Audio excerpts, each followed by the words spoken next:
In this episode, I answer a patron's question about the difficulty in coming out of shutdown. My name is Justin Sunseri. I'm a licensed marriage and family therapist obsessed with the polyvagal theory. Welcome to Stuck Not Broken. But before I go into things, as usual, please put yourself first. I do keep every episode as safe as I can, but just by the nature of the topics, you may experience some stuff come up, so take a break if you need to, please. This podcast is not therapy, nor is it intended to be a replacement for therapy. This is a question I got from a patron. If you are a patron, you do get priority responses on questions, only $5 a month, plus a whole other podcast. But this one's from Annabelle. Annabelle has a really great question, very general, that I think anybody or many of us can relate to, including myself. And that question is around coming out of shutdown. Annabelle asks, what's the best way to get out of dorsal shutdown? It feels really hard to get up the polyvagal ladder. Is it simply bringing in mobilized energy? Why does it feel so hard to do that? So it's really like 4 questions in one, but they all, so closely related. And again, like anybody can relate to this, right? Maybe not anybody. Most people can relate to this. I can relate to this. I feel like I've been in a fairly shut down place the majority of my life, still functional, but I recognize that within me. If you have no idea what I'm talking about when it comes to dorsal shutdown, go back to episode 104 and listen to that. I would highly recommend you listen to episode 101 through up until at least 109. That covers the polyvagal theory. It's called Polyvagal 101 series, and it's a great place to go if you have no idea what I'm talking about. So shutdown is basically that limp, collapsed, immobilized function of our nervous system. It's called dorsal vagal shutdown because it comes from the dorsal vagal area of the brainstem. And you can feel it in your gut oftentimes. It feels like emptiness or isolation, disconnection, dissociation, numbness. Numbness is very common. Fogginess, just living in a fog. That's a very common description of what it's like to be in shutdown. This is different than freeze. I think it's really important to go over this before I go further because freeze and shutdown are different things. They have distinct feels. In therapy, I treat them differently. So shutdown, that's what shutdown is. Freeze is a mixed state of the polyvagal theory. Dorsal vagal shutdown is a primary state because it utilizes the primary pathway, one of the 3 main pathways of the polyvagal theory, the dorsal vagal pathway. Freeze is when we have 2 pathways that are active at the same time, and that would be the dorsal vagal immobilization along with the sympathetic flight-fight mobilization. So we're mobilized but immobile at the same time, meaning that we're really revved up, the motor's going, the heart's pumping, the blood is like going through the system, the motor's on, but we're also immobilizing at the same time. It could look a lot like a panic attack, where you're hyper mobilized, ready to run or fight, but then also either perceived immobilization is happening at the same time or forced immobilization. So shutdown and freeze are different. We're talking about shutdown in particular, which has a much different flavor. When we're coming out of shutdown, remember the polyvagal ladder. And again, if you have no idea what I'm talking about, go back to episode 101. Start there. On the polyvagal ladder, the dorsal vagal shutdown state is at the very bottom of the polyvagal ladder. If we can't be safe, then we shift down the polyvagal ladder into the flight-fight sympathetic pathways, flight then fight. And if we can't run away, if we can't fight, we drop all the way down to the bottom rung of the polyvagal ladder, and that's the shutdown state. We immobilize, we collapse, we death feign. All of these are to increase the chances of survival. But it's a ladder, so we go down in that sequence. We also come up in that sequence, or the opposite sequence. Coming out of a dorsal vagal shutdown, the next step is the sympathetic flight-fight system, but it's the fight system first. What could happen, what is likely to happen, what I see happen in my clients through therapy is they come out of that empty shutdown state and up into a very irritated or angry fight sympathetic state. So what's the best way to do that? I don't know, because I don't know you, dear listener. I don't know you in particular. Annabelle, I obviously can't answer for you as well. I don't know. I don't know the best way. Now, what could commonly be helpful, that we can talk about. I think you've heard me talk on the podcast before that the techniques of what we do are not as important and vary widely from person to person, not as important as simply experiencing whatever it is we're going through. So experiencing the state of shutdown. And if you can really feel it, really experience it, your body will tell you what to do next. Now, it might help to have techniques planned out ahead of time. You can be curious, test things out, but ultimately, you really need to experience what it feels like. One, to be in shutdown, but also two, it's really important to build up the safety pathways, the ventral vagal safety pathways, in order to build a tolerance to coming out of that shutdown and up into that sympathetic flight fight energy. So what's the best way? In general, I think a slow process. It's a slow process, so recognizing that, being patient with yourself coming out of it, or even somebody else if you have a loved one that is in a shutdown, or one of your therapy clients if you're a therapist, or a coach, one of your coaching clients. So recognizing it's a slow process. We cannot force it. Deb Dana has this analogy that she got from somebody else. I don't know who it was, but the analogy is basically, if you wanted a turtle to come out of its shell, you wouldn't bang on it and shake it and yell at it to come out. No, you'd kind of just hang out there with it and sit calmly and patiently, and eventually it'll come out of its shell. It's a slow process though, and having somebody with you can be helpful. Having a safe co-regulator can be helpful. What that looks like, again, it's up in the air. Maybe you need someone around you that has a good sense of humor. Maybe you need someone around you that's just with you and they're quiet. Maybe you need someone around you that gives more of that energizing pep talk. I don't know. But having someone that is safe and a co-regulator that can be with you, that could help. But still, calm, slow process. Low stimulation is a very good idea. I think if you're coming out of a dorsal vagal shutdown, going to a rave might not be ideal. Might not be. At the same time, if you're coming out of if you're in a dorsal vagal shutdown, going to a rave might not be a great idea. If you're coming out of it and you like to dance and you like loud music and you like crowds, that might be a good fit for you. Maybe that's a great way for you to release some sympathetic energy. But in general, I think that when we're in that shutdown state, less stimulation is a really good idea. Less people, generally, I think a really good idea. Being patient with it. Having quiet. I personally find that to be really helpful. I like quiet. When I'm in a really, true shutdown state, and I like quiet. When I get in my car, usually I like a lot of music in my car. I turn it way up, heavy metal, hip hop, whatever it is. And usually that's the way I like things. But when I'm in more of a shutdown state, not so much. I just ask myself. I look inward and say, no, I just need quiet. And so I'll have it quiet in the car. I'll come into my office here and sit quietly in the corner. It just, I just know what I need. So quiet, I think, helps. Low stimulation, dim lighting. I think dim lighting is, again, that low stimulation. I find that helps. My office has sound dampening for the podcast, but I just kind of like the sound dampening. There's no echo in here, really. When I walk into this room, it sounds different, and that lower level of stimulation, I respond well to that. It feels right. Slow movements are probably a good idea. Might not be any movement at all. You might want to just curl up and be in bed. And if you can mindfully do that, that can actually help. If you're not mindfully doing it and you're just doing that day in, day out, that's not helpful. That's more of a potential behavioral adaptation to the shutdown state, but it's not really all that helpful as far as coming out of it. So slow movements might be a really good idea. If you like to dance, then some sort of slow dance might be helpful for you just to feel into that shutdown state. If you like to draw, you might really take your time and just slow down and feel the paper and feel the markers or the pencils. If you like to paint, you might really slow down and just kind of see that process unfold in front of you instead of rushing through it.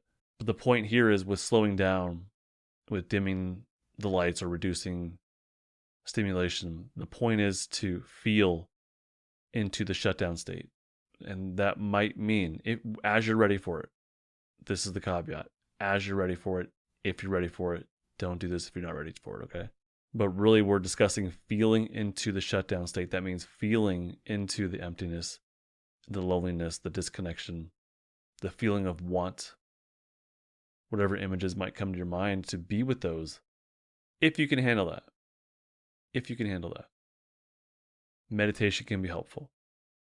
But at the same time, a lot of the clients many of the clients that I've worked with that have this more shutdown flavor, their impulse is to be in bed. Their impulse is usually it's to isolate. And that makes sense in a shutdown state because you feel so disconnected from everybody else or the world or even yourself. So isolating makes sense. They feel this impulse to dim the lights and be in bed and isolate. And that's not a bad thing. That might be the next step for your system, and that's okay. But can you feel into it and really be in that shutdown?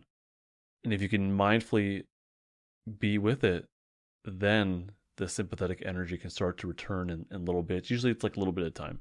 But the images that come to your mind, that might be something you can journal around or meditate on. One of my clients, she had pretty severe shutdown stuff going on. And the image that came into her mind, because I was asking her what it felt like for her to be in shutdown, and she said it felt lonely. I said, well, what does it feel like to be lonely? Like, describe that for me. And then she had an image that came to her mind. And the image was of her being in a cellar with stairs that went up to the door to get, to the rest of the house, to get out of the cellar or the basement. But it was locked and somebody was on the other side of it. And she was able to paint this picture, or mentally with her words, of being in this dark, damp place where she could hear water dropping, and there was just like one bulb that was on in this make-believe basement. So being with these images can help describing what it feels like through images or through texture or through color, whatever you can do to allow yourself to describe and to be with these things, to journal around it, to make notes on it, to meditate on it, wherever feels best for you.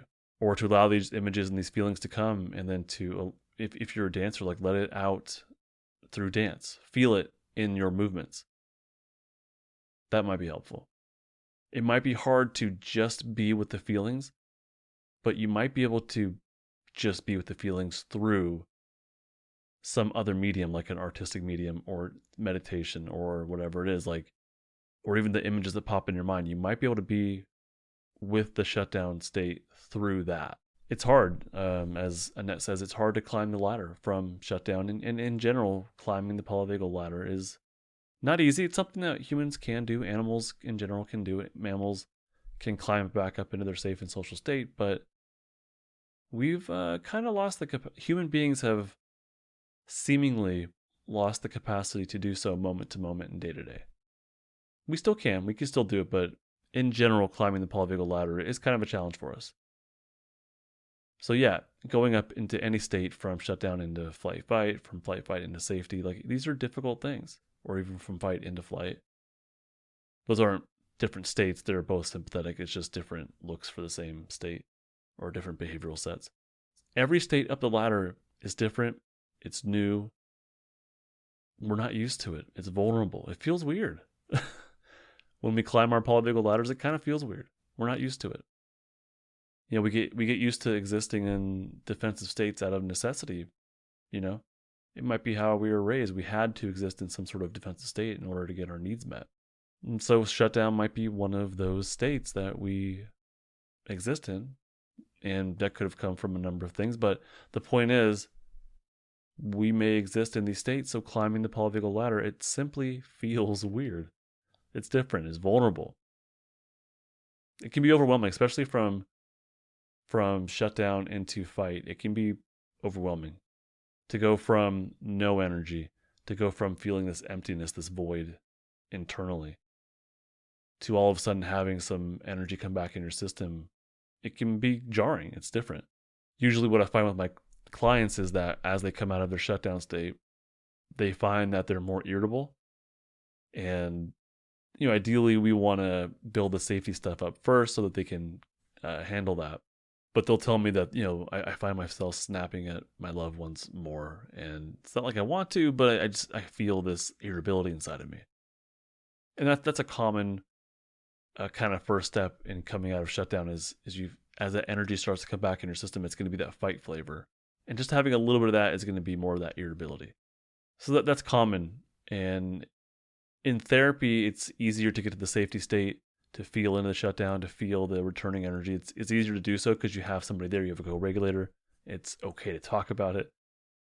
But outside of the therapy room, things get a bit more difficult. There's not really anyone at home you can talk to about this stuff, probably. It's not normalized in the family context, probably. So things are more difficult. And it can be overwhelming if you don't have somebody with you who sees what's happening and can kind of guide you through it and keep you anchored in safety.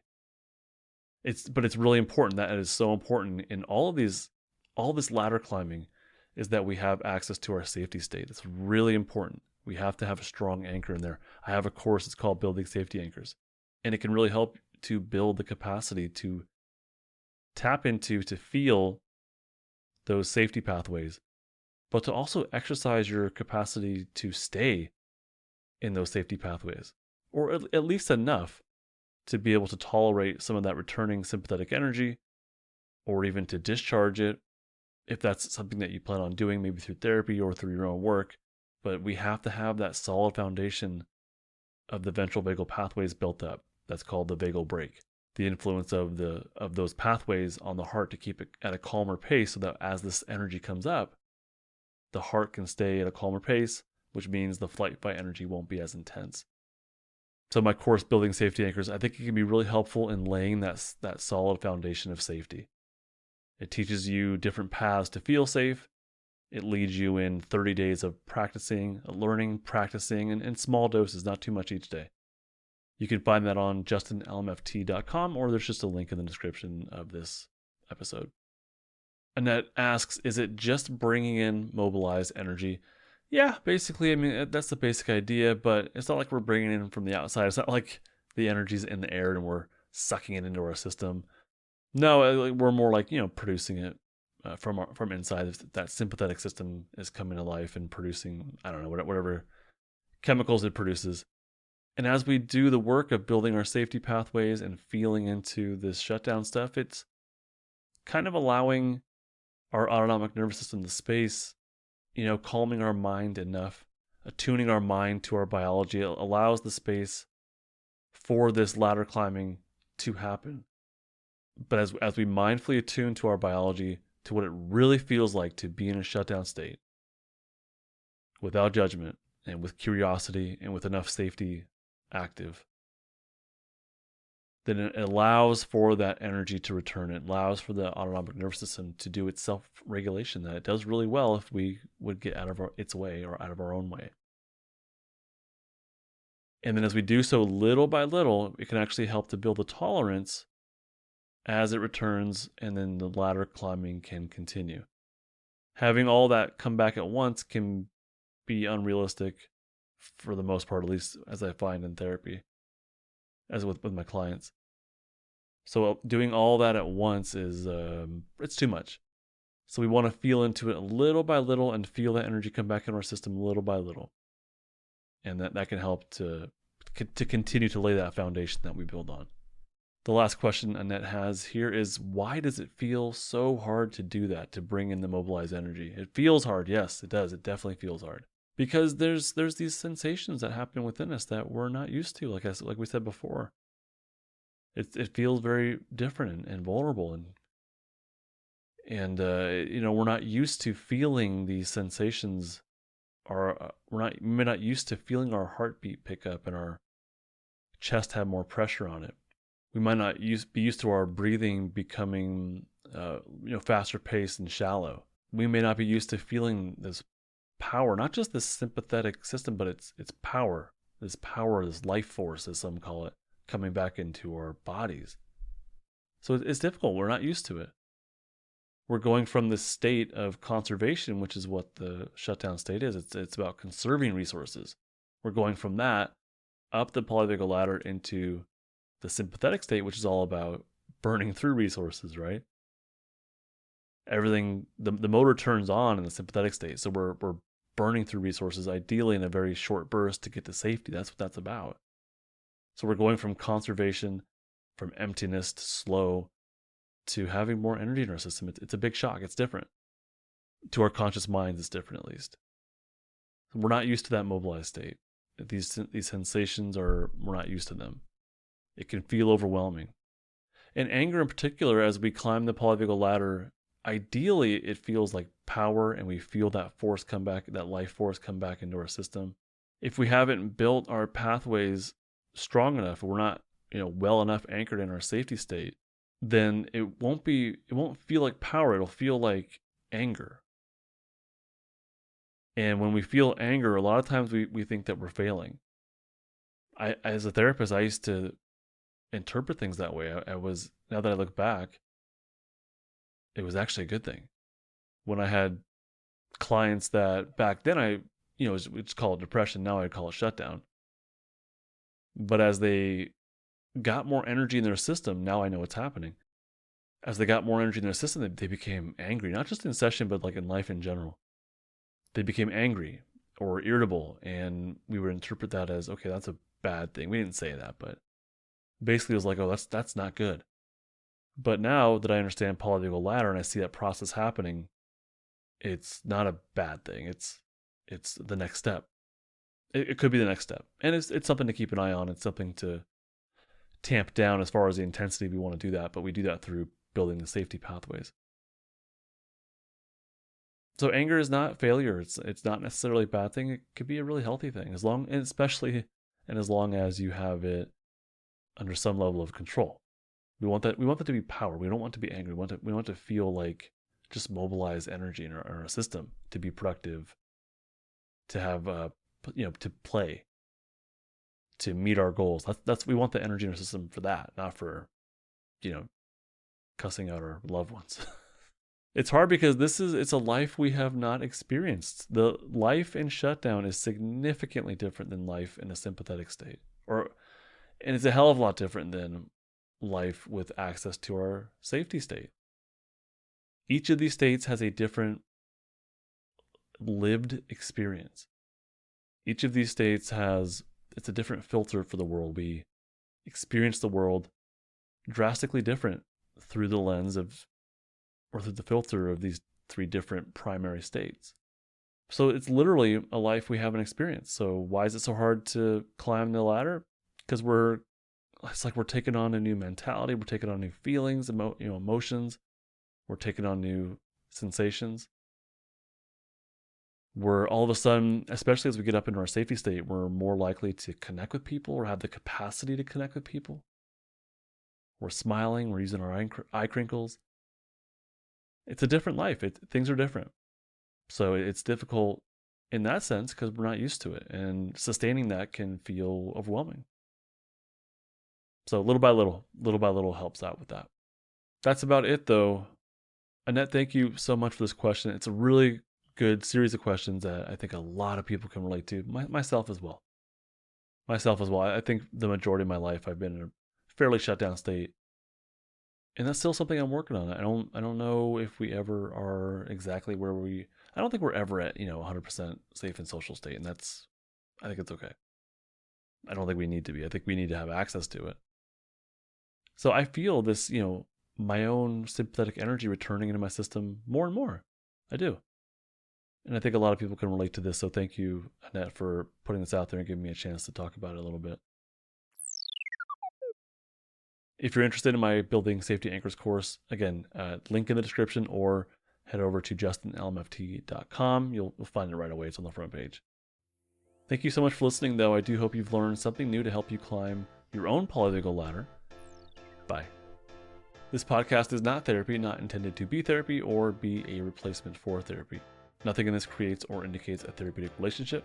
Please consult with your therapist or seek for one in your area if you're experiencing mental health symptoms. Nothing in this podcast should be construed to be specific life advice. It's for educational and entertainment purposes only. More resources are available in the description of this episode and in the footer of justinlmft.com.